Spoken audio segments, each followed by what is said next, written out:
Hello छात्रों, नमस्कार। स्वागत है आप सभी का इस वीडियो में। तो देखिए, आज हम लेकर आए हैं अर्धवार्षिक परीक्षा 2023-24 का कक्षा 10वीं का विषय जो है नैतिक खेल एवं शारीरिक शिक्षा का पेपर। ठीक है, इसमें देखिए समय दिया गया है 2.5 घंटे और पूर्णांक जो है 50 अंक का है। तो इसमें देखिए क्या क्या दिया गया है, आज इस पूरे क्वेश्चन को देखेंगे। इसको आप मॉडल पेपर की तरह ट्रीट कर सकते हैं और इसमें देखिए सभी प्रश्न करना है। ठीक है, पहला प्रश्न देखिए, शरीर के विकास एवं वृद्धि की उत्तम व्यवस्था है। कौन सी व्यवस्था? युवावस्था, किशोरावस्था या प्रौढ़ा? तो देखिए किशोरावस्था में ही शरीर का जो उत्तम विकास वृद्धि सब कुछ होता है। ठीक है, उसके बाद युवावस्था आ जाता है जिसमें सब कुछ संपूर्ण हो जाता है, जो है वृद्धि वगैरह हो जाता है युवावस्था तक। तो यहाँ पे किशोरावस्था जो है सही होगा, हो जाएगा। ठीक है, और सेकंड क्वेश्चन देखिए, ओलंपिक खेल कितने वर्ष के अंतराल पर होते हैं? तो 4 वर्ष के अंतराल पर होते हैं। आगे तीसरा क्वेश्चन दिया गया है, 2022 में T20 विश्व कप कहाँ होगा?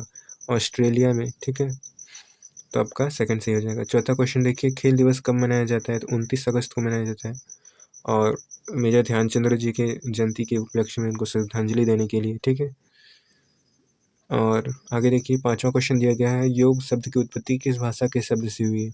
तो संस्कृत भाषा के शब्द से हुई है। ठीक है, आगे आ जाता है छठवां क्वेश्चन। ठीक है, ये सब 5-5 नंबर के ऊपर एक नंबर का था।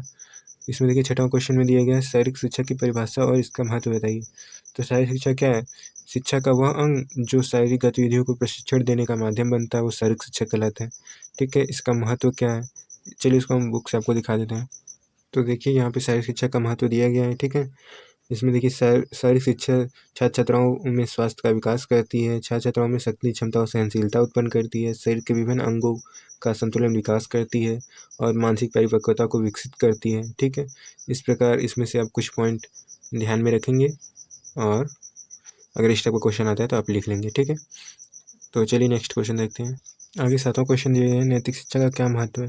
ठीक है, तो इस प्रकार इसमें भी आप जैसे शारीरिक शिक्षा का महत्व था छात्र छात्राओं में क्या क्या विकसित करता है, इस प्रकार नैतिक शिक्षा छात्र छात्राओं में या किसी भी व्यक्तियों में क्या विकसित करता है, जैसे कि यह सही गलत के बीच अंतर को समझाता है।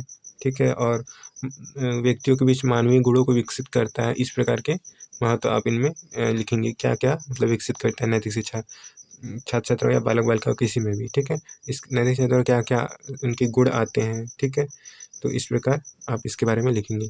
आगे देखिए आठवां क्वेश्चन दिया गया है, देश के प्रति 5 कर्तव्यों का उल्लेख कीजिए। ठीक है, तो देश के प्रति 5 कर्तव्य क्या होंगे? जैसे राष्ट्रध्वज का सम्मान करना और देश के संविधान का पालन करना, परस्पर निस्वार्थ भाव से परस्पर सहयोग करना सभी मतलब व्यक्तियों का।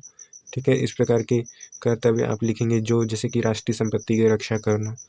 इस प्रकार के जो देश के लिए हैं, इस प्रकार आप कोई भी कर्तव्य अच्छे से मतलब लिख सकते हैं। इन जो मैंने बोला इसका भी आप उपयोग कर सकते हैं। ठीक है, आगे देखिए 9वां क्वेश्चन दिया गया है, संतुलित भोजन से क्या लाभ है? देखिए संतुलित भोजन क्या करता है?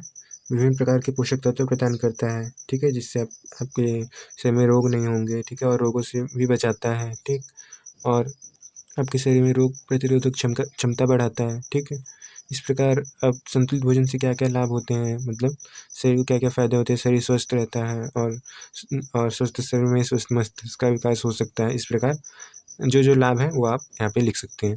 आगे देखिए 10वां क्वेश्चन दिया गया है, योग से क्या लाभ है? ठीक है, तो देखिए चित्त की वृत्तियों पर नियंत्रण करना ही योग होता है। ठीक है, तो इससे क्या होता है? मन एकाग्रचित होता है, मस्तिष्क का विकास होता है, सोचने की क्षमता बढ़ती है। इस प्रकार आप कई पॉइंट्स बना के लिख सकते हैं। ठीक है, 5 अंक का है तो 6-7 पॉइंट इस प्रकार आप अच्छे से बनाकर लिख लेंगे। ठीक है, अदरवाइज इन सबको आप इंटरनेट पे भी ढूंढ सकते हैं अगर आपको विस्तृत से जानना है तो। ठीक है, और आगे देखिए ये 10-10 नंबर क्वेश्चन आते हैं, खेल कूद से जीवन में क्या उपयोगिता है और किसी एक खेल का वर्णन कीजिए। ठीक है, तो खेल कूद का जीवन में क्या उपयोगिता है, इससे क्या फ़ायदा होता है, सब कुछ आपको इसमें लिख देंगे और थोड़ा बड़ा करके लिखेंगे। ठीक है, और ये 12वां क्वेश्चन है, किसी एक खेल का वर्णन कीजिए। जैसे कोई भी खेल आप ले लेंगे, क्रिकेट ले लेंगे या जो आपको अच्छे से आता है कि इसके बारे में क्या क्या होता है। तो देखिए सबसे पहले इसकी भूमिका लिख लेंगे ऊपर, फिर इसके जो ग्राउंड होता है खेल का उसका वर्णन कर लेंगे और खिलाड़ी कितने होते हैं। जैसे क्रिकेट में 11 खिलाड़ी होते हैं। ठीक है, और इसकी पिच के बीच की दूरी, जैसे कि 2 विकेट होते हैं ना, बॉलिंग और बैटिंग की जगह दोनों साइड विकेट होते हैं, उनके बीच की दूरी कितनी होती है? लगभग 22 गज होती है। ठीक है, तो इस प्रकार और कितना बड़ा मैदान है, सब कुछ आप अच्छे से इसके बारे में उसका वर्णन कर देंगे। फिर खेल कैसे खेला जाता है, क्या किया जाता है, इसके बारे में आप लिखेंगे ठीक है, और इस पर ये दोनों क्वेश्चन आपको करना है। ठीक है, तो यहाँ पे आपका नैतिक शिक्षा का पेपर जो है समाप्त होता है।